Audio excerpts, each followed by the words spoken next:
15 की उम्र में शादी, 18 में विधवा, कहानी भारत की पहली महिला इंजीनियर की। नमस्कार दोस्तों, आपका स्वागत है हमारे चैनल में। दोस्तों, आज हमें एक ऐसी कहानी लेकर आए हैं। इसके बारे में अधिकतर लोगों को नहीं पता है, तो आइए देखते हैं भारत की पहली महिला इंजीनियर की कहानी। दोस्तों, वीडियो पसंद आए तो प्लीज़ लाइक, शेयर, कमेंट जरूर करिएगा। और अगर अभी तक आपने हमारे चैनल को सब्सक्राइब नहीं किया है तो प्लीज़ दोस्तों, आपसे रिक्वेस्ट है हमारे चैनल को सब्सक्राइब जरूर कर लीजिएगा। चलिए चलते हैं कहानी पर। एक मध्यम वर्गीय तेलुगु परिवार में जन्मी ये ललिता की शादी तब कर दी गई थी जब वह मात्र 15 वर्ष की थी। 18 साल की आयु में ये एक बच्ची की मां बनी और दुर्भाग्यवश इसी के 4 महीने बाद ही उनके पति का निधन हो गया। 4 माह की श्यामला अब पूरी तरह से अपनी विधवा मां की जिम्मेदारी थी। हालांकि मद्रास में तब सती प्रथा का चलन नहीं था, फिर भी एक विधवा को समाज से अलग, एक निर्वासित व कठिन जीवन जीना पड़ता था। प्रगतिशील विचारों व दृढ़ निश्चय वाली ललिता ने वैसे समय में समाज के दबाव में न आकर अपनी पढ़ाई को आगे बढ़ाने की ठानी और इंजीनियरिंग करने का फैसला किया। यहीं से शुरू हुआ उनका वह सफ़र जिसने उन्हें भारत की पहली महिला इंजीनियर बना दिया। 27 अगस्त 1919 में जन्मी ललिता अपने माता पिता की 5वीं संतान थीं। 7 बच्चों के इस परिवार में एक ओर जहां लड़कों को इंजीनियर बनने की शिक्षा दी गई, वहीं दूसरी ओर लड़कियों को बुनियादी शिक्षा तक ही सीमित रखा गया। ललिता के पिता ने ललिता को भी 10वीं तक ही पढ़ाई कराई ताकि उनकी पढ़ाई उनके वैवाहिक जीवन के आड़े न आए। एक मां का संकल्प जो इतिहास बन गया। ललिता की बेटी श्यामला चेनुलू अमेरिका में रहती हैं और आज भी उनके दिमाग में वो यादें ताज़ा हैं जिसमें उनकी मां ने अपने आगे आई हर एक चुनौती का सामना हौसले से किया। श्यामला बताती हैं, जब मेरे पिता का निधन हुआ, उसके बाद मेरी मां को वो सब सहना पड़ा जो उन्हें नहीं सहना चाहिए था। उनकी सास ने अपना 16वां बच्चा खोया था और इसका गुस्सा वे इस कम उम्र की विधवा पर निकालती थीं।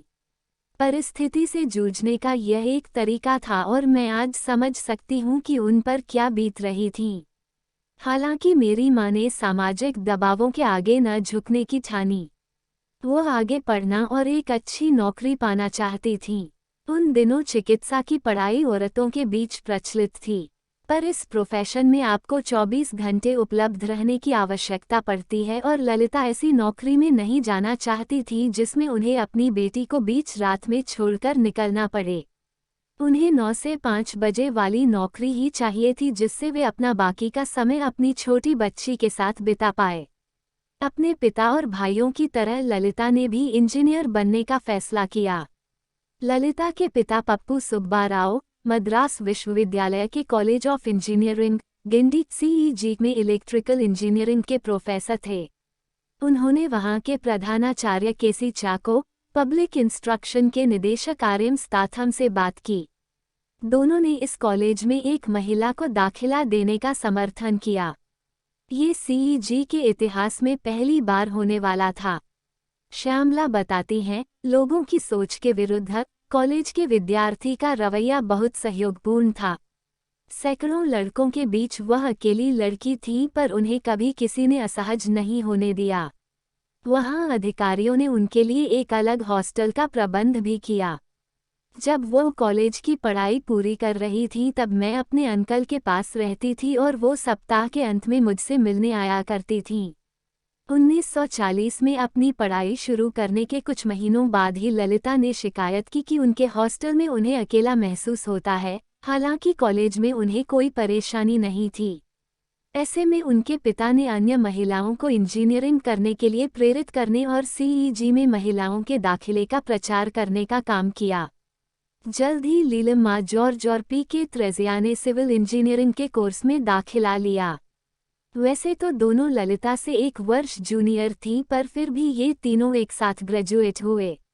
दरअसल 1944 में द्वितीय विश्व युद्ध अपने चरम पर था और उस कारण इस विश्वविद्यालय ने इंजीनियरिंग कोर्स को कुछ महीनों पहले पूरा करने का निश्चय किया था। भारत की पहली महिला इंजीनियर बनने के बाद का सफ़र। सीईजी से स्नातक होने के बाद कुछ समय के लिए ललिता ने शिमला में सेंट्रल स्टैंडर्ड ऑर्गेनाइजेशन और साथ ही चेन्नई में अपने पिता के साथ भी काम किया।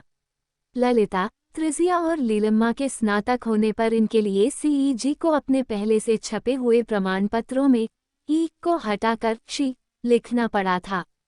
उनके पिता राव ने जेलेकट्रोमोनियम एक विद्युत संगीत वाद्ययंत्र और इसके अलावा इलेक्ट्रिक फ्लेम प्रोड्यूसर व धुआं रहित चूल्हे का आविष्कार किया।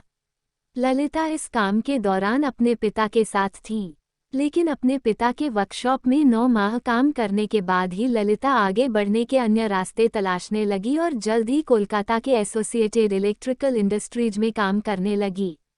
मेरी आंटी कोलकाता में रहती थी जिनका बेटा मेरी उम्र का था। उनसे हमारे काफ़ी नज़दीकी रिश्ते थे, इसलिए माँ काम पर जाते समय मुझे उनके पास छोड़ जाती थी। मैं इसी तरह बड़ी हुई। हालांकि आज मैं समझ पा रही हूँ कि मेरी माँ भारत में महिला शिक्षा के इतिहास में और साथ ही इंजीनियरिंग के इतिहास में भी कितनी महत्वपूर्ण है। उस समय मैं बस इतना जानती थी कि मेरी माँ एक इंजीनियर हैं, श्यामला ने कहा। आगे के वर्षों में ललिता के उपलब्धियों की सराहना अंतर्राष्ट्रीय मंचों पर भी की गई। इसी कॉन्फ्रेंस के दौरान श्यामला को अपने माँ के प्रोफेशन का महत्व पहली बार पता चला।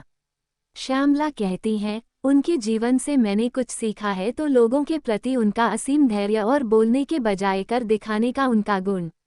उन्होंने कभी दूसरी शादी नहीं की और न मुझे मेरे जीवन में एक पिता की कमी महसूस होने दी। उनका मानना था कि लोग हमारे जीवन में किसी उद्देश्य के लिए आते हैं और जब वह पूरा हो जाता है तो वह चले जाते हैं। मैंने उनसे कभी नहीं पूछा कि उन्होंने दूसरी शादी क्यों नहीं की। जब मेरे पति ने पूछा था तब उन्होंने उत्तर में कहा था, क्या एक वृद्ध की दोबारा देखभाल करने के लिए? नहीं, शुक्रिया। अपने पूरे करियर में ललिता ने 2 बातों का हमेशा ख्याल रखा। पहला, उनकी बेटी का पालन पोषण प्यार भरे माहौल में हो और दूसरा, एक पुरुष प्रधान समाज में उनका औरत होना किसी भी प्रकार की रुकावट न बने। न्यूयॉर्क कॉन्फ्रेंस में उन्होंने कहा भी था, अगर मैं 150 साल पहले पैदा हुई होती तो मुझे मेरे पति के साथ चिता की आग में जला दिया गया होता। भारत की महिलाओं के लिए ये सौभाग्य की बात है कि उन्होंने एक ऐसा कदम बढ़ाने की हिम्मत दिखाई जिससे आगे अन्य महिलाओं के लिए इंजीनियर बनने के रास्ते खुल गए। मात्र 60 वर्ष की आयु में ललिता ने इस दुनिया से विदा ले ली, पर अपने पीछे एक ऐसी प्रेरणा छोड़ गईं जो आगे की पीढ़ी के लिए अनमोल है।